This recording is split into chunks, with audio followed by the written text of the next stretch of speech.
Hello and welcome to this Crazy Talk Animator 2 video tutorial on the introduction to the Stage and Special Effects. So here I have this lovely project which I wish to play, and you can see how exquisite it looks with the flowers, the camera movement, the windmill, and a slight movement in the clouds in the background. Now a project like this might seem complicated, but it's actually very simple. If I go up to the 3D viewer and I click on that, now you can see what's happening behind the scenes. We basically have several props. We have a background and several props, and they're all layered, okay, and they have their distances. And this gives you that special effect. And I can play this back because now in Crazy Talk Animator you can be in the 3D viewer and you can play back your motions. Okay, so that's a beautiful little scene, that consists mainly of different props layered with distances. Now, besides having a scene like this, let me Control N to have something new. We also have additional scenes, like classrooms, okay? We have also coffee shops. We have conference rooms. And if you download the previous, the bonus pack for previous Legacy Crazy Talk 1 projects and props, you will find these in here too, okay? So let me go back up. And there's one more thing I'd like to show you. You see that now some of these scenes have an RS inside. This means render style. So in Crazy Talk Animator 2, we now have a render style that allows you to control the color theme of your stage and your scene. So you simply select it and you go to the left side toolbar here where it says render style. So if your project has an RS, that means it's compatible with the render style option. And what does the render style do? It basically allows you to instantly change the color theme of that project, okay? You can choose if you want to change the entire project or if you only wish to change a specific item. So for example, if we're right there and I want to bring attention to this desk, then I just select the desk and I choose neon, okay? And let's say the other table here, I can choose neon for that too, and the rest of the furniture. So this is a very neat function inside. So let me Control N and let's learn how we can create our own scene. Now in Crazy Talk Animator 2, you can work with various types of files. You can work with image files. These can be BMP, JPEG, PNGs, Targa, and I'll show you. I have a folder inside where I have some of these images, and I'll bring this in right now. I'm going to go to my folder, and where are my backdrops? Right there. So here, for example, I have a JPEG. But I can bring in PNGs, BMPs, GIF files, I can bring in SWF flash files, I can bring in video files, and I can either use them as a background or I can create a prop. So for example, let's try to do this right now. I'm going to bring in, let's say, this JPEG image, and I'm going to bring this as a background, okay? So we see what's happening there. So if I go into the 3D viewer, we see that we have the same 3D space, and that background, that image background, is covering the rear part of the scene. Now, if I would like to adjust this, I can do that. So let me Control N just to show you another thing. You see that we have a blue rectangle here. This is what we call the safe area. And if we go into the project settings down here, you'll see the safe area, and I can increase this, minimize it, or increase it, okay? So the safe area is basically what you're going to see in your final video, in your final image. So if I bring a JPEG image like this and I drop it as a background, by default, or depending on your project settings, it will stretch and fill that background. Now I can adjust it. I can go to project settings, and then I can choose if I wish to tile it, and I can give it a 2x2 tile, just like I'm using a Windows background, and I can tile it. Or if I want the original image, I can just say fit, and that's the original resolution that we have. But you see that we have those margins here, and it doesn't fit the entire project. So then you might want to choose stretch. And once I do this, I can start bringing in props. I can go inside and let's say outdoor scene, and I can bring in a prop of a house. Okay, let me minimize this, and I can bring this inside, just like that. And if I would like to duplicate this house, I simply hold the control button while it's selected, move it to the side, and I just duplicated that.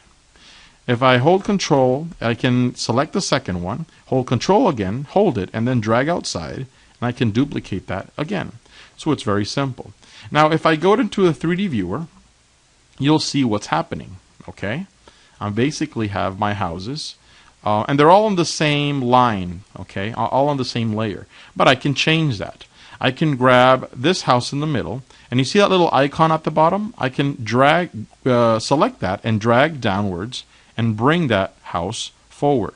I can select this other one and push it background to the back.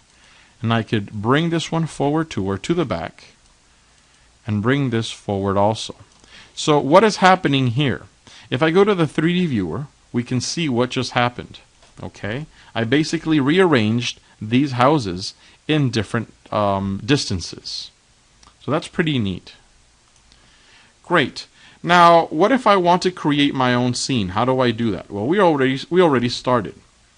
I can do this simply by starting to drop in different props. Okay, we have inside the content manager, we have different props which you can use straight off, just drag and drop them inside. And if you have your own images, you can bring these too, just like I did there. So let's start to create something. I would like to use a skyline. I want to make my city. I zoom out, and it looks about right. Maybe if I zoom in a little, there you go. Okay, and then I can bring in my second prop. And you see it's behind that first one, so we can drag this in, enlarge it. I can bring this forward. Okay, not bad. Let me go to the 3D viewer here and zoom out. And you can see that I have them organized in different layers. Okay, and if I click on one, you see that the gizmo opens up. So I can move it either on the green y-axis, on the red x-axis, or on the blue z-axis. Okay, and I can drag those if I'd like, just like that. Back and forth, or up and down. Okay? So let's continue with that city. Now I want to drop in a road, and I can do this. So let me just bring this in and rearrange it, just like that. Okay? And I can start building in with my elements like that. Now, these props were created in Flash. Okay, a lot of these props that we have inside were created in Flash, and therefore they're vector files, and I can stretch them as much as I like without distorting the quality of these props. Now, you could create your own props if you like. It's fairly simple. You can use either Adobe Flash to create them, you can use Illustrator, you can use Serif's Draw Plus. And if you would like to create your own JPEG images or whatnot, you can use any other tool if you'd like. So let me duplicate this here just like we did before. And you can see that I'm starting to build my own city. Okay, bring this back here and Control, and I duplicate it. And maybe rescale this one, select the next one, and I can work both of them at the same time. Maybe a traffic light. Let me scale this one up a bit and bring it closer. Scale it down. And if you would like to check the distances, you simply have to go to the 3D viewer and zoom out. And you can already start correcting those distances inside for your props. Okay, so that distance is what's going to give that 3D effect to your scene. And we're almost done. Just going to do this, bring this forward, and right about there, and maybe another crosswalk. Okay, just like that, and bring this forward. And I think that'll do nicely. Now, I'm not going to spend a lot of time here because what I want to show you is how to use special effects in here. So I'm going to go to Projects, and I have this one already created. I'm going to go to Street, and I'm just going to bring this project which I previously created. Okay, and what I did also is that I have a character that's already walking inside, and he looks scared. So this is what I want to do.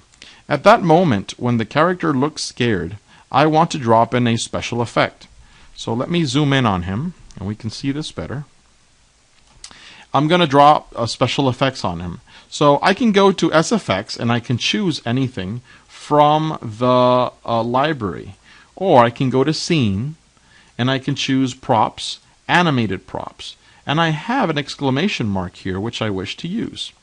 And notice that this exclamation mark has an ANI icon on the upper left. This means it's animated. So this particular prop has its own animation. So I'll drop this in. Let me scale it, rotate it, and I'm going to place it on top of this character's head. Okay. Now, because I have the time scrub moved forward, then I'm already creating a keyframe. But that's okay. We're going to get rid of it in a while. I just want to make sure that it's right on top of the character's head, and it's the appropriate size. And then I'm going to go up here and choose Link, and link it to the character's head. So every time the character moves, we'll have that prop follow him. And I also want to remove the animations for that prop, so that way I don't have a keyframe. Okay, let me do this again. Let me attach it to him, just like that. So every time he moves, that question mark, that exclamation mark will move. Now at this point here, I want this to be, I want this to have an opacity of 0. I want it to be invisible, but I want to drop in a keyframe of 1, and I want to move the frame to the side, and then I'm going to bring this back to 100%. So why am I doing this? Basically because I want that exclamation mark to be invisible at the beginning. So I'm going to move him to the beginning again, and I'm going to make his opacity 0, and then play, and then right about here it's going to appear, and I want it to be animated too. Okay, so since I told you that this exclamation mark has an animation, I can activate that. So how do I activate it? I can basically right click, Action Menu, and I can choose this loop function. And now it's going to be animated. Just like that. Okay, let me go out. So we built our scene, we have our character, and there's one more thing that I would like to do.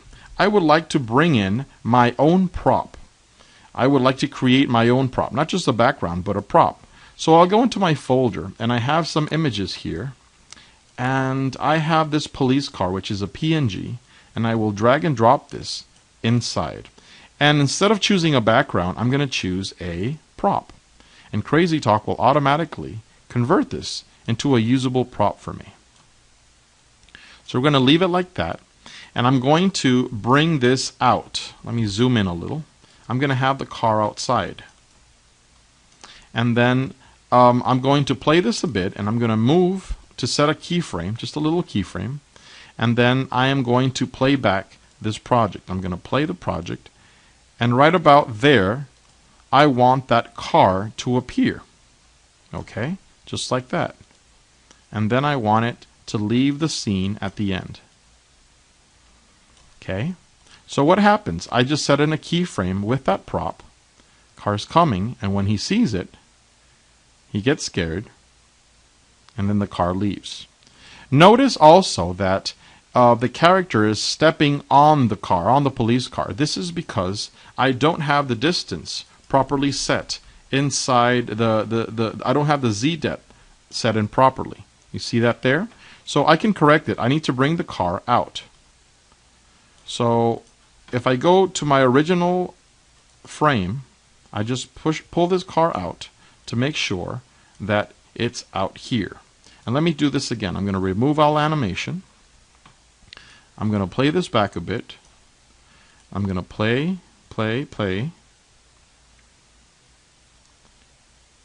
And then right about there, or maybe till the end of the project, I want my car to zoom by. Just like that. So let's see what happens. Car is coming. He sees it. He starts panicking, and the car zooms by. And of course, we don't have that issue where the character is trampling the car. Now, just like we added an animation to that part there, with the exclamation, I can do the same with the car. I can bring in another animated prop. I can place this over the car, and I can link it with that car. So every time it moves, it'll follow the car. Okay? Maybe just like that. And then I can give this a loop. I want that sort of siren to be playing. And there you go. The last special effect I want to show you is how to use an image layer. Now, if I go up here to image layer, you'll see that we have several of them. I have one that looks like a shadow, like a spotlight shadow. If you, let's say I had a character right in the middle of the scene, I could use, let's say this one, Spotlight 02. Okay. Or I could use this vignette from the very beginning. Okay, just like that. But I want this vignette to have an opacity of 0. Okay, just like we did with the exclamation. So we're at the beginning, and I want the opacity to be 0. And then right about there, I want the opacity to turn up. Okay. But what happens is that it slowly starts fading in. I don't want that. So I need to set in a keyframe right before. So how do I do that? I go to opacity, and let's say right before I bring the opacity up to 100%, then I might want to drop in an opacity of 0. And I simply drop this down. So then the final project will look something like this. Car's coming in, he sees the car, he starts panicking, and you see that image layer.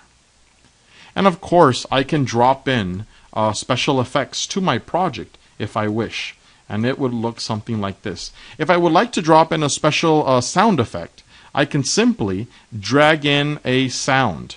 For example, I have a sound file here. This is an MP3 file of an ambulance.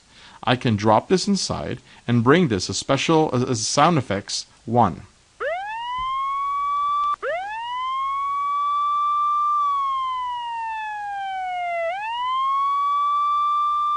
Okay, and there you go. And that's how easy it is to bring in your own your own props, your JPEG files, your BMP files, your vector files, like I mentioned. If you have SWF files, you can also bring these in. So if you have animated SWF files, you can drop them in, and that'll work. Now, besides this, we can also work with video files. So I'm going to go to Scene here, and I have a scene of a dashboard of a car. And the same way that we fitted this onto that rectangle, we fitted our background onto the rectangle, that blue rectangle, which is a safe area. I'll do this again. And this is what I want to show you. So besides bringing in image files, and besides bringing in SWF vector files, I can also bring video files. And I simply have to drag and drop. Now, these video files can be MP4, they can be AVI. I believe they also work with Windows Media Files, NWV. So you drag and drop, bring this as a background, and now I have a background filling that project. And if I go out, you can see the layers of my props. Okay, and you see an opacity in this prop here. So these are vector files, okay? These were created outside, and obviously you can scale them and you will have no distortion. And this particular prop here has an opacity in the windshield. That way you can see through it. You can do the same with PNG. So, for example, the police car that I had in the previous project, that was a PNG file. The police car, remember? That way I can have an opacity and I can have that cutout effect. So with this video here, if I play this back, you can see the video playing. Okay? And then if I would like, I could actually rotate the steering wheel a bit to give it the effect that someone is steering that car. And I can set keyframes inside. Just a little jerking motion, back and forth. And I'm setting keyframes for that steering wheel. So it gives the illusion that somebody is driving that car. Okay? So now, if I press F11 and I go into full screen, give me a second. Okay, I'm in full screen here, and I press spacebar, I can see my project in full screen. That looks very, very cool. So you start seeing all these cool features in Crazy Talk, and you can start getting ideas on what you can do. Okay? So that's it for this tutorial. We hope you can use some of these tips and tricks, and we hope to see them in your future projects. Thank you.